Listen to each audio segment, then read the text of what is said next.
So the foundation of the network is composed of this chain. It's like the Omni core. It can like relay data securely across these different networks. On top of that, though, what we're building is something we call Solvernet, which is more of this like Citadel Robinhood like relationship where, users can just have this simplified experience. And behind the scenes, they take that user order and they go coordinate all the cross-chain complexity. Wintermute can deal with that complexity and they're like happy to. Users really cannot do that. So we're back with another episode of Proof of Coverage, and we've got an awesome guest today, Austin King, who's the CEO of Omni Labs and has been building in the crypto space for a number of years. He previously graduated from Harvard College, spent a little bit of time in traditional tech before selling his first company to Ripple, and is now just building some renegade stuff in DeFi. And then, we also have as a co-host today, John Wu, who's, of course, the president of Ava Labs. And, Avalanche had some big news today announcing a big fundraise round. So amazing stuff coming out of his ecosystem as well. And excited to have both of these guys on today. Awesome. Yeah. Thanks, Mahesh. Austin, nice to meet you. I've heard so many great things about you. Part of this podcast is about the journey itself. And because there's a lot of aspiring entrepreneurs who listen to this. Awesome. Walk us through your mindset when you were graduating Harvard College and what you were thinking, how you ended up at Microsoft and ultimately creating your first company. Mm-hmm. Yeah. So actually Microsoft led to my first company. So I had an internship there my junior year. And I think this is an abnormal experience, hopefully at least, but like they didn't make me do anything. They literally just told me like, we just want you to have a great summer. So, if that means you work, cool. If that means you go on hikes every day, cool. And so I was like, okay, I don't know what I'm doing here, but I just ended up researching crypto the whole summer, basically. So I started mining Ethereum. I started teaching myself how to program in Solidity. This was 2017. So this was probably like 4 or 5 months before the ICO era really took off. So it's still kind of lame at that point. It didn't have a bunch of the mainstream attention yet. But that's really when I fell down the rabbit hole of like, okay, cool. Like I love this stuff. It's clearly a very juvenile form of what it will become. And this is going to do incredible stuff, but it has many years of maturation it must go through first. But that's exciting to me. Just like I knew this was always going to be a long journey. So I was like, I'm going to start a crypto company after school. And that's really what led to like me diving full-time into crypto. Always wanted to build a company and I was like, it's crypto. This is what I want to build in for sure. Well, first of all, congrats, because your first company you ended up selling to Ripple in the space. Walk us through not the actual sale, we'll get to that later, but did you see while you were studying the space a need or something and then started building it? And what was the plan for the company from the very beginning? Yeah, I appreciate that. So originally, my senior year, I kind of came into my senior year like, okay, I'm going to build a crypto company. I don't know what it's going to be. So a lot of my senior year was figuring out the kind of foundation of like, what are the highest leverage problems that I can contribute to solving right now? And how do I raise money? And so a lot of my senior year was running around doing crazy stuff. I would just skip school for like weeks at a time and like go to Korea because I'm like, okay, there's something with this arbitrage game going on right now. It's 40% higher in Korea. I need to go to Korea. And I would email my professors like, sorry, I'm going to miss class for the next 2 weeks. I'm like, what are you talking about? I'm like, I don't have a job, man. Like I have to do this. So please don't fail me. And coming out of that, a lot of, it's very ironic actually. One of the key problems that I identify was just like working across these blockchain networks is going to be, like fundamentally important and it's a pain to do. And so back then, this was when we had previous versions of L2's like Lightning Network. That's what like L2 meant back at that point in time. And so that's really the like problem that I lasered in on. Like interoperability is kind of the term that a lot of people refer to it as today. And in many ways, the network that my previous company built is kind of like a technical predecessor to Omni. But it allowed people to make payments across these different blockchain networks. So, I could be holding Bitcoin and I could pay you and you could receive it on Ethereum. And then you could pay Mahesh and he could receive it on XRP. So it was a payment protocol that abstracted on top of these different blockchain networks. And really exciting, really performant, low cost, high throughput, but it was only payments. And now we're in this world where L2s are like programmable. We have like rollups and stuff. And so that's kind of more like my journey over time of how things have evolved, but that's originally like the problem space that I focused on.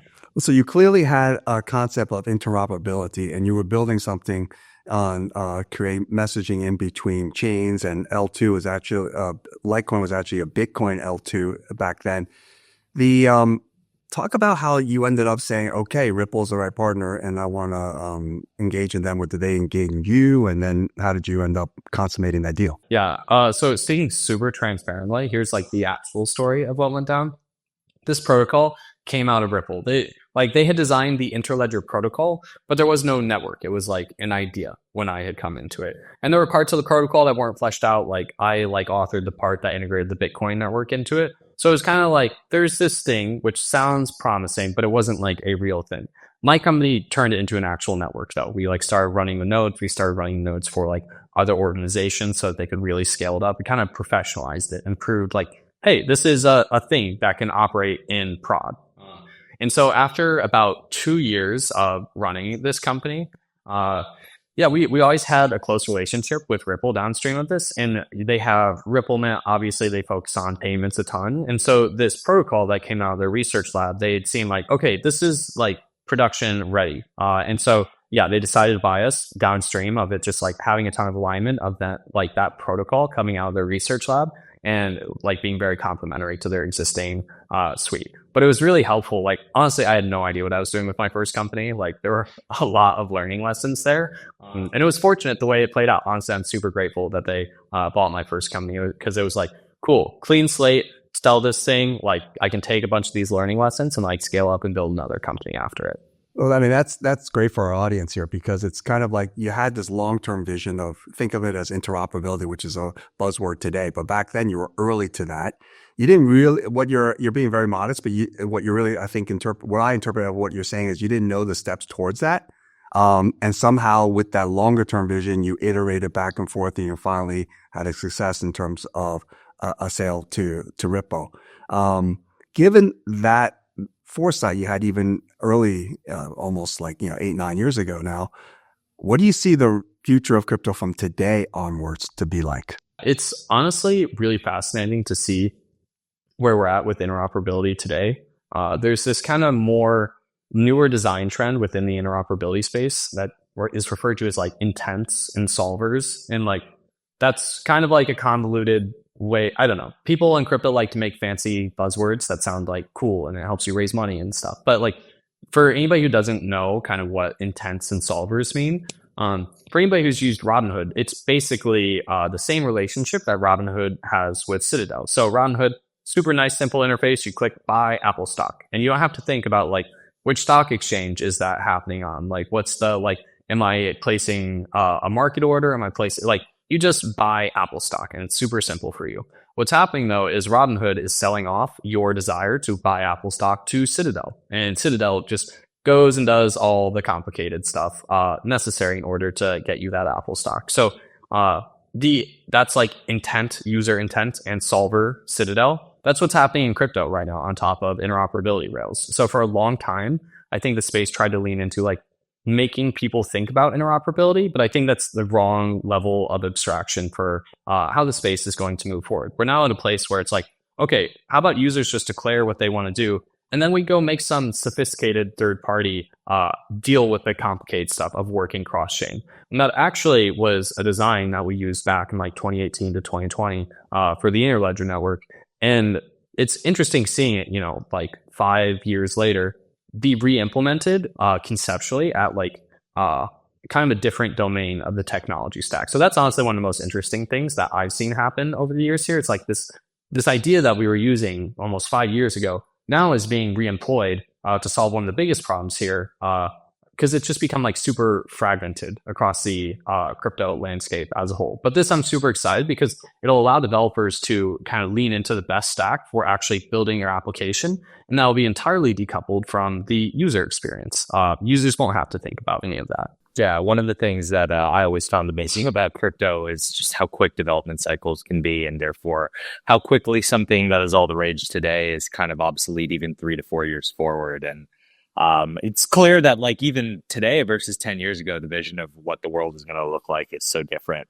But, one of the things that just always startles me in the midst of all this is, whenever I open my phone, it just blows my mind that the price of XRP every single day is up 20-30%. And I want to get into what you're building in a sec, but first I have to ask, like, what were people misunderstanding then that they understand now? Or can you just give me some color on like what I'm maybe missing here? Because I feel like you're probably the best guy to explain it. Yeah. So for anybody like who's deeper in crypto Twitter, it's almost a meme that they like hate XRP and Ripple, and they like don't see it as legitimate, and they just like don't respect it.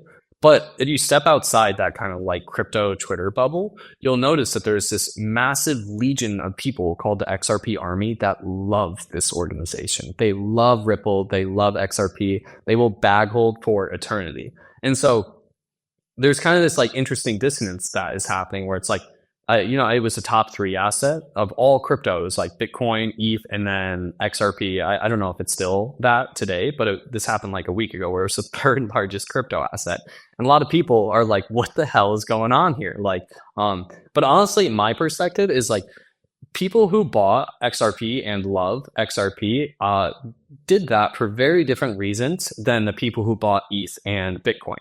And the logic here really is just like, I don't know, this seems like a company. It's just like Chris Larsen, the founder of Ripple, built 2 fintech companies before that. He took one public. It's like, hey, this guy's kind of like, he must know what he's doing here. And they very much position themselves as like, cool, we are going to integrate with the existing financial system. We're not trying to like totally remove that. We are just going to take a technology and integrate it into the existing one to make it better. So the approach was always like, we are reasonable adults. We are the adults in the room. We are going to like improve the existing financial system. And I think this honestly is a narrative that, while it's not like the libertarian maxi narrative that like a lot of Bitcoiners might be drawn to, it is a narrative that is very compelling to many people. And I think especially with Trump getting elected to be the president again and having a pro-crypto stance, Ripple being a US-based company, and especially being sued by the SEC and winning the lawsuit to like come out that like XRP is not an unregistered security. I think a lot of people are feeling vindicated. Like,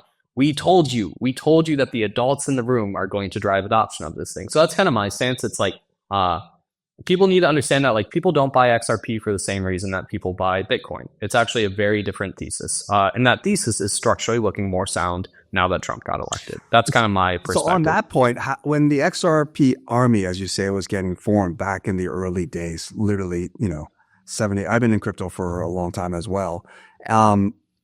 Yes, there was a different group of people in some sense, but like, how did he keep the army intact after many tough years in between 2 cycles, basically?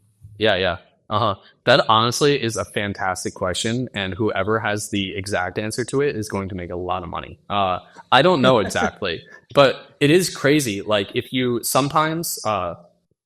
just search crypto on TikTok and just scroll to kind of get more of an understanding, like what less crypto native people think about crypto, you'll see the culture. I did this a couple weeks ago, and this guy was like, if you're going to join the XRP Army, you better be ready for, we go through shit together. It gets really tough. Like, and there was clearly this like psychological, like, if you're going to join the army, like, are you hardcore enough to stay in the army? And it's this crazy mentality of like, proving yourself to be good enough in the army. I can't explain it, but it is, I don't know, like cult-like. Yeah, it is for sure cult-like. People talk about like community a lot in crypto today. And weirdly, I see a lot of companies. I mean, it's cool. Like Barachain, great work. Monad, great work and stuff. Their movement, like there's new projects that are coming up that have developed great communities. But rarely do I see people study one of the like OG executors of this Ripple. And I think a lot of it comes from them not respecting it. But like they're playing a different game, but there are still many lessons to be learned there. And so respect where it's due. The XRP Army is a strong cult for sure. Yeah, 100%. One of Vivek Ramaswamy's constant talking points that I think pretty deeply about in the context of crypto is this idea of cults forming where religion used to exist, right? 40, 50 years ago, everyone had a religion, they had a family. Meaning was very clear, right? You got it from your worship and you got it from taking care of your kids. And, he has this whole thesis that there's this big hole in society because people don't anymore. They don't believe in God. They don't necessarily want to have a family early. And the result of that is people will reach for things to believe that, are outside maybe the traditional belief systems of the world. And you can create these fanatical groups of people that, as you were saying, they think they're going to war. And candidly, I bet if you psychologically profile them, they're probably harder than the average person because they've been through shit. So it's super interesting to me, I think, in the context of crypto in particular, because people think Bitcoin is one of these maybe original cults. I think there's going to be a lot because there's so many underlying characteristics that humans just latch onto that you can kind of build communities around. And different coins tend to bring out different characteristics. So no, I totally get it. And I saw Brad Garlinghouse speak at HBS. And I just remember even among the HBS kids, the first years, the second years, there were 15 or so people that came in and XRP t-shirts that were very clearly, part of the movement and had spent a lot of time in the community. And it was amazing to me how multicultural and just diverse the group of people in this were. So I totally agree. That said, powerful communities are hard to find in crypto. There's not a lot of them. And when you have them behind you, they can be one of the greatest sort of superchargers of your growth. So, when you were thinking about starting your second company, you obviously had this position in Ripple. You got acquired by them. You probably had a good amount of clout among the senior people. Why not stick with the Ripple community and build something on the Ripple network versus maybe trying to do something completely different on your own? Mm-hmm. Yeah. Super transparently, there's two things here. There's one, technical. XRP is not programmable at a smart contract level. So the things that I was interested in building, I simply could not build on the XRP ledger. They're working on a side chain right now to add this into the network, but at this point in time, I could not do that. But kind of ironically, because I sold my first company to Ripple, which much more is cool, we don't need to get rid of the existing financial system. Let's just improve it. While I respect that, I am definitely in the space for a values reason. I'm definitely more of the libertarian maxi. What I want to create here is just an open, neutral economic rails for everybody in the world. That's kind of full stop what I care about creating. I think people should be able to engage in commerce with one another wherever they are, and that shouldn't be intermediated by anybody. And by intermediate, I don't mean somebody's taking some fee in the middle. Sure, that's not great, but more it's about the permission. You shouldn't have to go through some entity to request permission to do business with somebody, or if I want to work with, obviously there's a very clear example of this is there are sanctions on Iran, and I can't work with engineers in Iran. I think am I going to pay an Iranian engineer? No, because that's illegal. But from an ethical perspective, I actually think that's fucked up. I think that's wrong that I can't work with talented people from across the world. So the future that I want to build is one where just talented people from across the world can work together independent of wherever they're at or whatever tyrannical government they're under. I don't think that should matter. And so Ethereum leaned far more into this kind of libertarian maxi view of the world, and I think this has evolved a lot over the past few years. I think we've seen Avalanche and Solana present nuances to this idea, but at large that's kind of where my motivation came from. So it was technical and ideological. So given fast forward a little bit, Omni has had a successful token launch. Given the lessons you had at Ripple and the stuff that we're talking about, cult-like, whatever, how are you evangelizing what Omni's doing or the Omni product today to build your own community? Mm-hmm. Yeah, honestly, this is one thing, just super transparently, but I think we can get way better at. I'm an engineer and so is my co-founder. So I think a lot of the work that we've done is very deep and technical. And I think one thing we have struggled with over time is just communicating about from a very simplified, easy to communicate way, the value that this network is providing. And so at large, where I think this is going is I think nobody's going to think about chains. I think it's going to be effectively baked into the regular internet experience. There's a lot of work that we need to do to get here. And kind of the first step that we're taking down this path is the Ethereum ecosystem is fragmenting. There's a bunch of these rollups. You have to like think about bridging different types of assets, different gas tokens. It's like from a user experience perspective, somehow worse. We have somehow like gotten even worse than it was in like 2020. And so the first step that we can take down this is just making Ethereum feel like one chain again. That's like a very concrete, like super valuable thing we can provide to the ecosystem. But like where we're going longer term is the work that Omni is doing is specifically focused on abstracting away any of the technical expertise required to engage with blockchains there. And the stat that I find like really resonates with people when I communicate this is around 90% of people who have used crypto have not actually used crypto. They bought Bitcoin or ETH on an exchange, but they haven't done anything on chain. And most people will actually, like when I talk with them that are not like deep in the space, don't understand what on chain means. I'm like, you can buy treasury bills on chain. You can like trade. You can open up derivative positions. You can take out loans. Like there is a financial ecosystem that is growing on chain. To us, obviously, we're deeply familiar with DeFi and all of this, but like most people don't understand that there's more than just like tokens that can be moved around. And what I want to contribute to is like a future where people don't have to like think about gas tokens or any of this other like technical stuff in order to like harness the benefits of that. Similar to Robinhood, where they just like click a button and they get Apple stock. I want them to be able to do that for the on-chain economy at large. So that's where we're going with Omni. Awesome. So, listening to the timeline here, you've always had an interoperability theme somewhere. With that said, when you started Omni, it was clearly there was not that many L2s. So what was the original problem when you started this? What did your investors think? How did you get them? And how do they think now that you're kind of pivoting to the L2 world to make this what you call, I think, chain abstraction?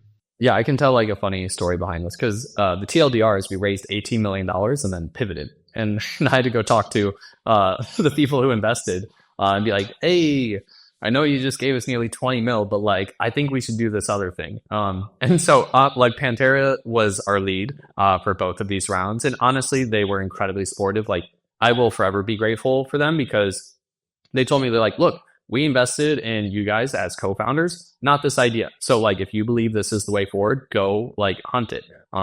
And this was a time when like the market was exploding.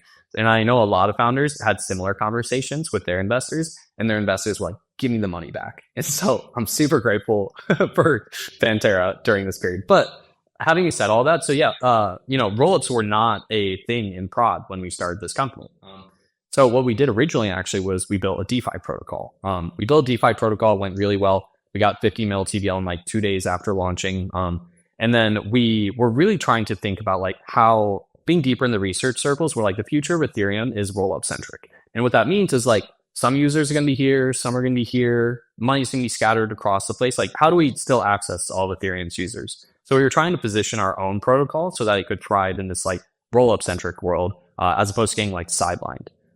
In the process of building out a solution to scale our own protocol across these different roles, we were talking with a lot of other teams at the time about like, how are you guys thinking about this? Basically, anybody who like really did well on L1 was thinking about this. So it became clear to us like, oh, this is not just us. This is like a fundamental problem that the entire ecosystem is going to face. And so what if we took this like kind of custom thing we're building for our own protocol and made it work in a generalized fashion for all these different protocols? And so that's really where Omni came from. And just from a perspective of pivoting, I think in crypto, we had this weird like bias against pivoting. Like we think it's like bad to like, and I think this comes from like the token relation side of things and stuff. But I honestly think more people should pivot. Like Web2 companies pivot all the time. Almost no Web2 company starts out and does the thing that they started doing all the way to IPO. Like you learn and you incorporate that into your product and you like adjust your strategy. I feel like we don't do that as much in crypto. And I think it kind of holds back the growth of the industry. But TLDR, we pivoted after raising 18 mil. But honestly, I'm really, really grateful that we did. I think what we're working on is so much more valuable than what we were working on in 2021. Yeah, no, that definitely takes a huge amount of not just conviction, but kind of drive in the pivot in a bear market to come out the other side swinging. I think it's something a lot of founders, go through and not a lot of people talk about. So if you don't mind, I'd love to maybe just double click a little bit on the pivot itself. Could you tell us a little bit about how did you message this to your team, right? Because, you have a co-founder, Tyler, who's awesome, you probably had a team of a number of people. Like, what was the process like internally of like you thinking through wanting to pivot and then having to, get the whole organization on board as well? And if you could focus on like even maybe a couple of moments where you were like, holy shit, I don't know if I could pull this off. Like, it would be awesome because so many founders, I just think, go through this. And like, I went through this, something similar over the last couple of years of launching EV3 into a bear market and just being like, holy shit, is this actually going to work?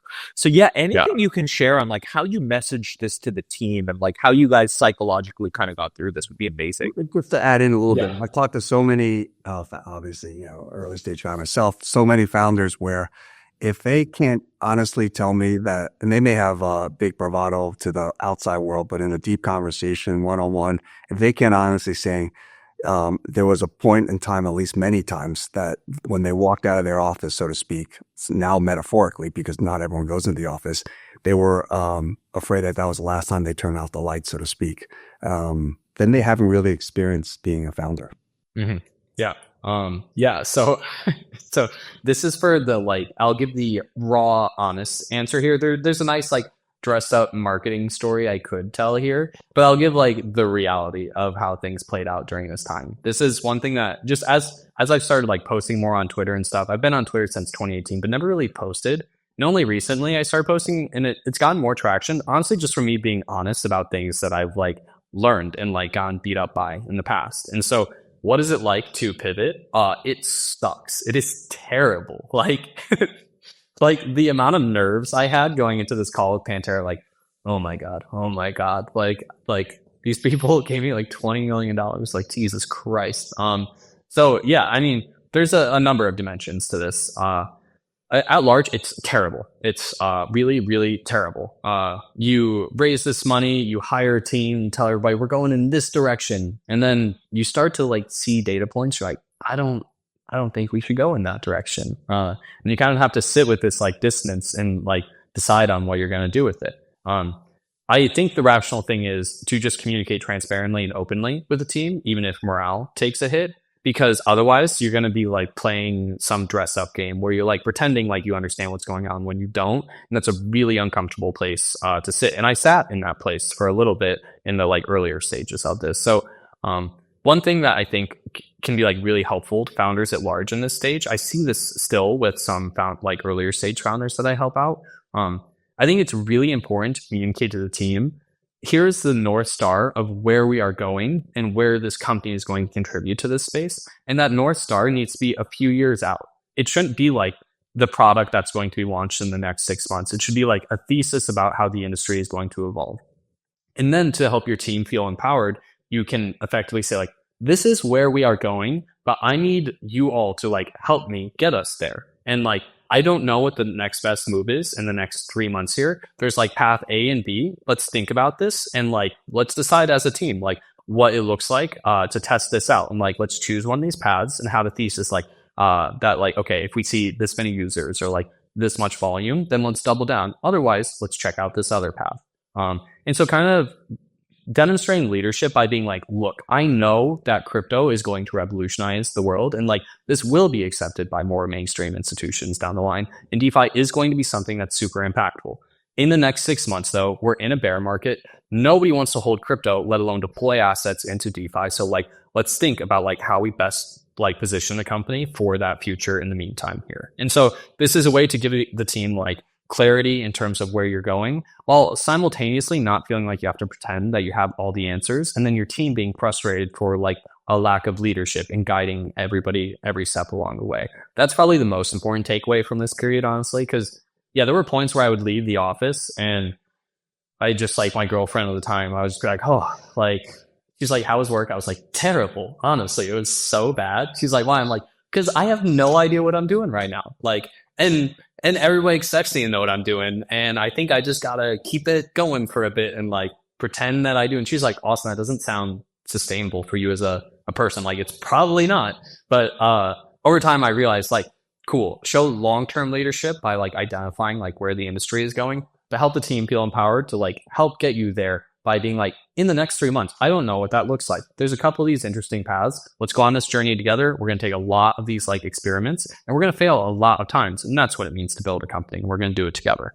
That's awesome. Yeah, it's a lot of responsibility for sure, and having to be the lighthouse, for lack of a better word, and the architect at the same time is, balancing the short term and the long term is definitely something that in the early days, I struggled to find conviction with, how do you kind of get to the next step? How do you kind of get through this punch? I went through a similar period as well, where every single day I'd get up and it felt like I was just like kicked in the gut in the morning. And then I had to spend my whole day like literally hunched over, like feeling the gut kick and still try to make it through.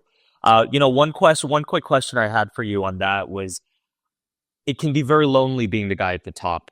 How do you sort of get conviction that your decisions are the right one? Do you have like a network of mentors? Do you do psychedelics? Do you, do the like retreats? I guess, how do you get the conviction that these like massive swings that you have to take are the right decisions to make at the end of the day with an organization relying on you? By the way, so the network of mentors is the HBS way. The psychedelics is probably the Harvard College way.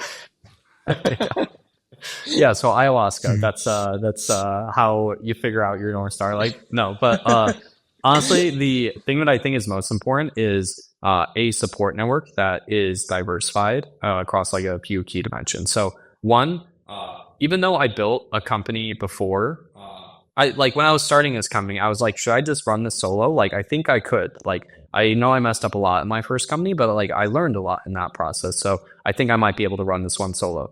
I am so grateful for my co-founder, Tyler, though. Like, he is an animal. This company and this like network would be nowhere even close to where it is at today without Tyler. So even if you built a company before and sold it, probably get a co-founder.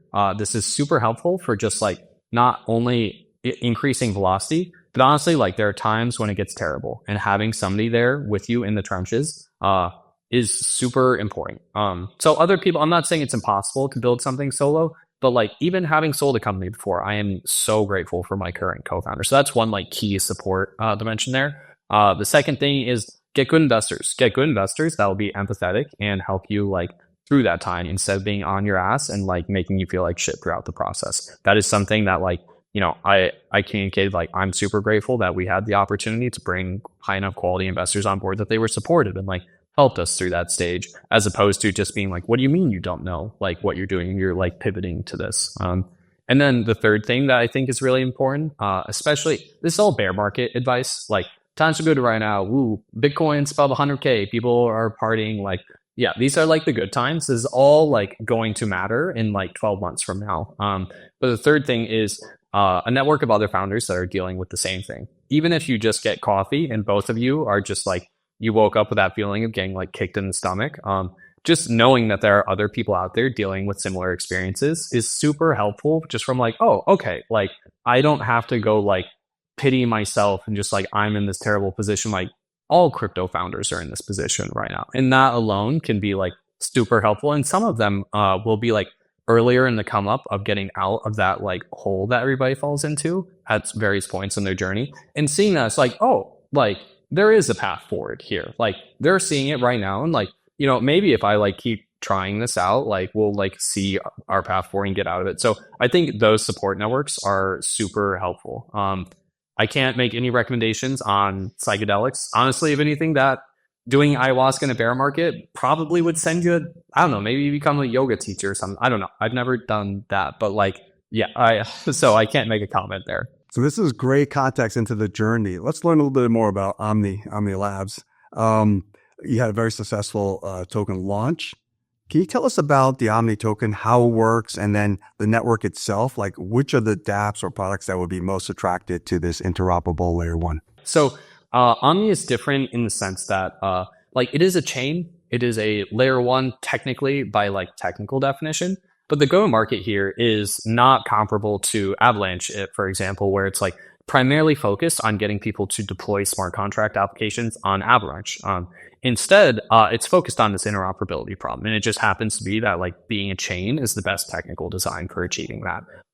And so really what we're focused on here is like the token effectively has like two fee mechanisms. So one, you pay in Omni to transact on the chain itself. So there's an EVM environment there. This environment, though, really, while you could deploy DeFi protocols there, we're actually like really leaning into that being kind of this like middleware, like optimized for coordinating activity across these different environments. So that's like fee mechanism number one. The second one, which is like really exciting to us, is you can pay with Omni to like transact and send messages across these different networks. And so this really is like a huge part of the like network's like sustainability, like tokenomic model, where really the network grows by facilitating economic activity across these different platforms. So the foundation of the network is composed of this chain. It's like the Omni core. It can like relay data securely across these different networks. This is like what is composed of like the Omni mininet. On top of that, though, what we're building is something we call Solvernet, which is more of this like Citadel Robinhood like relationship where, you know, users can just have this simplified experience where they declare like, I want to take out a loan, maximize that yield. Like, cool, that is what I want to do. I just click a button on a website. And behind the scenes, more sophisticated parties, so like in crypto world, is probably like Wintermute types, you know. They take that user order and they go coordinate all the cross-chain complexity and just like, okay, well, like a gas token needs to be moved over here. We need to take USDC from this platform, move it over to this other platform and deposit it into this lending protocol. Wintermute can deal with that complexity and they're like happy to. Users really cannot do that. And so that's kind of where we're going at large. We're layering this like solver network on top of that core messaging network. It's your vision of how the world works out. It's not that different from what Omni Labs and Avalanche thinks. You know, there are multi-chain networks. You know, Avalanche is a network of networks as well. You know, instead of having L2s, Omni Labs provides developers their own L1. It's basically an Avalanche consensus protocol, but it's all connected together. And, you know, we've always believed in a multi-chain network, and cross chains, and there'll be more than one chain. This is part of the reason why Avalanche is EVM compatible. How do you view multi-chain ecosystems, and how does that fit into the larger construct of Omni? Yeah, quick shout out to Avalanche. One of the most exciting examples of this experience that I'm talking about, where users just do the thing that they want to do, honestly, of anything I've seen, is built on the Avalanche network. Off the grid, if people haven't played this, it is insane to me. Like, having been involved in crypto since 2017 and hearing like gaming's the killer use case, gaming's every year I hear this, and to a point where like at a logic level, this like all checked out to me. Like, yeah, that feels pretty clear that gaming is going to be a massive use case. But honestly, it wasn't until Off the Grid dropped where I'm like, finally, somebody built a good crypto game. And it's not a good crypto game in the sense that it's like a crypto game. It's like a game that has cool components that are powered by crypto. And when I first played this, I was like, finally, somebody did it. So yeah, I love seeing that work because it's just this really cool economy you see powered, which behind the scenes happens to be powered by Avalanche technology. But people aren't forced to like go through and think about all this stuff before they like play the game and use it. So this is one thing that honestly, like, I think we need a few more examples like that this cycle, but I'm super proud of like everybody who was involved in making that happen. And downstream of that, obviously they had to put a ton of work into making this like specific like environment work for them. And so I think the future is not only like multi-chain, it's like hyper multi-chain. We live in a world, you know, where like people go to google.com and like search whatever. They don't think about the fact that like, you know, you might hit a server that's based in some warehouse in California. I might hit one in New York, and then like Mahesh might hit one that is in like Asia. Just like nobody thinks about the fact that there's like thousands and thousands of computers powering one single website. And it's because like we've just hit that level of abstraction. That's where I think we're going in crypto as well, where it's like behind the scenes, there's going to be all these networks powering this like complex like economic activity. But users aren't going to be forced to think about that. They're just going to like go to the website, click the button, and behind the scenes, it's going to be like extremely complex, like Web 2 is extremely complex, but that's going to be entirely abstracted away from the user experience. And this is just like, we're taking a convoluted path to scaling the same way that we did in Web 2, where it's like, oh, we scale horizontally. We throw more computers at it, and we just figure out how to like route effectively across them. Makes a ton of sense. It seems like you guys are in an interesting place right now. The product is launched, correct? I feel like I was playing around on the website earlier and I saw it out there. The token is launched as well. It trades pretty well. at what point do you declare victory? It's something that I think a lot about in the crypto world as a whole, right? Because you see founders that, they build a protocol, they launch a token, it goes to a couple $1 billion, and you see them out on their yacht on a Wednesday afternoon in the middle of March, like off some island, in the Caribbean. You have other founders that, their tokens are trading at 80 bill, like Tolly, and he's still on Twitter 24/7, 365, just like making shit happen. So how do you think about at what point you can actually start to declare victory and say, you know what, this is working. I can start spending my time, maybe not on other things, but on different projects. I can maybe let this be a little bit more self-sufficient. Do you have a framework for how you would kind of make that decision at all? Yeah, I mean, the framework that I think about it with is where I think we are at in the maturation of this technology is, I think comparisons to internet technology, like the evolution of the internet, are kind of like reasoning by analogy, and like honestly will lead you astray. But where I think we're at from an evolution perspective is it's still pretty bad tech. If we really zoom out and think about it, like it's still really bad in many, many different ways. And so I think it's probably like a 15 to 20 year period here that I am thoroughly convinced are going to be the highest leverage years of my life. At 20 years from now, I think crypto, the foundations are going to be set, and it's going to look more kind of like building a SaaS company today, where it is hyper cutthroat, hyper competitive, super hard. You're fighting for scraps. OpenAI releases a model, cuts out 50% of the startups that are out there. Like, it is like hard out there. Crypto operates in a very different stage right now where there is so much opportunity. So I don't think, I think it's more kind of like 20 years. The fields that like can be like farmed will be much smaller at that point in time, probably for an earlier stage founder. But over the next 20 years here, there are unbelievable opportunities that literally like are astounding to me. I'm like so grateful that I'm living through this period, that I have the opportunity to contribute to the space at this point. And so anybody who like launches a token and is on a yacht the next year, frankly, they're like either an idiot or a scammer. Like, that's like my perspective. And like John's work at Avalanche, is a great example of this. Like, I'm talking about off the grid. Like, John, how many years ago was Avalanche mainnet launched? Well, that's like almost 5 years now.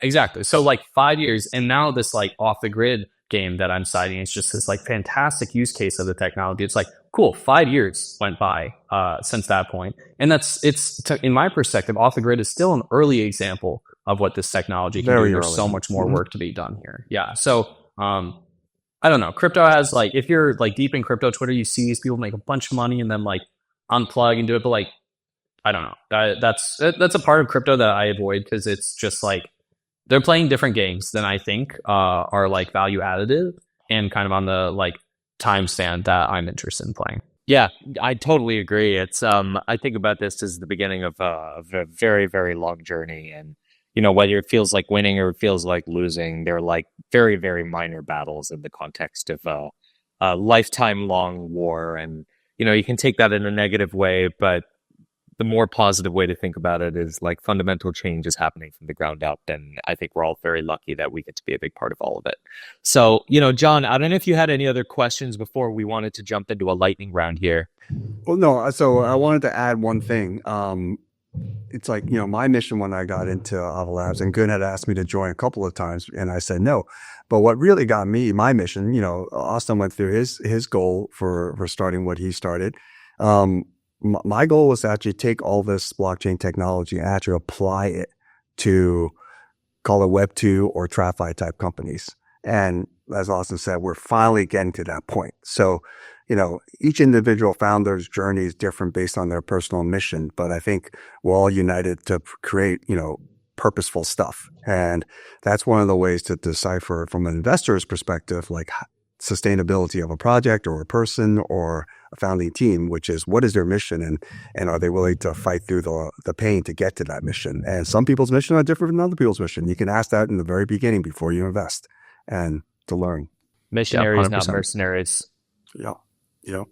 Awesome. So with should that, we start the lightning round? My funnest yeah, part. let me just very quickly, I'll explain to Austin how it works. So Austin, we'll just give you a word. We'll give you a couple of seconds. You got to give us the first sentence that comes to your mind. All right. If we could keep this Mhm. light, but spicy takes are welcome. And I'll let John kick it off. AI 16Z. Rich AIs. That's how I explain what's going on to my normies. That the AIs, to my normie friends, that the AIs are getting rich. Health insurance. Oh God. I hate this, but it's Riz. Seeing crypto Twitter absolutely like slobber over Luigi. Yeah, it's got to be Riz. David Sachs. Czar. I like that we have czars. I feel like more czars in America is fun. I like that. Injective protocol. Hustle, man. I'm been close to that team for many years. Hustle for sure. Quantum computing. Spooky. With the recent news, yeah, we got to get these things quantum resistant maybe sooner than we thought we did. New Jersey drones. And was there news around this? I haven't heard. This is a super outlier thing to me. When I hear drones, I think of like Shenzhen and these like New dancing York, drone shows. New Jersey just declared a state of emergency because the military doesn't know what the drones are that are flying over its airspaces. And no foreign country has claimed it, and the U.S. is just burying the news. Wow. It's something very weird. I don't understand why they don't. I mean, they can take one down so easily. Yeah. Something dysfunctional. It has to be or U.S. It has to be or it U.S. has to be technology. something U.S. It's either something U.S. or something dysfunctional in the government because it's so easy to take one of these down and find out. I just can't imagine like the U.S. would allow like hundreds of these things to just fly over its own airspace where like citizens. Austin, you should like check this out on Twitter, man. I'm There's going like to, yeah. thousands of videos of people like taking videos of drones that some of them look a bit like UFOs, but most of them look like fighter jets or flying cars. It's fucking crazy, man. Wow. Okay. Yeah, I'm definitely gonna check this out. Awesome. Well, look, this has been another awesome episode of our podcast here, and Austin, really appreciate you coming on here. Do you want to very quickly for our audience just tell them where maybe they can learn a bit more about you and about Omni? Mm-hmm. Yeah. So I'm on Twitter, 0xASK, just my initials, ASK. And then Omni, our website, omni.network. That's really like the home base of all the information, whether you were more interested in the like developer side and want to dive into the docs, or more kind of the like overview of our product suite that we're offering. But yeah, I really appreciate you guys having me on. Yeah, and keep up the good work. I know you both are doing great things out there and love seeing it. We're trying. John, anything else? Yeah. No, anyone who wants to get in touch with me, it's easy at John, the number 1 Woo on X. The number 1. Awesome, guys. Well, thank you so much. This has been another great episode, and we'll leave it there.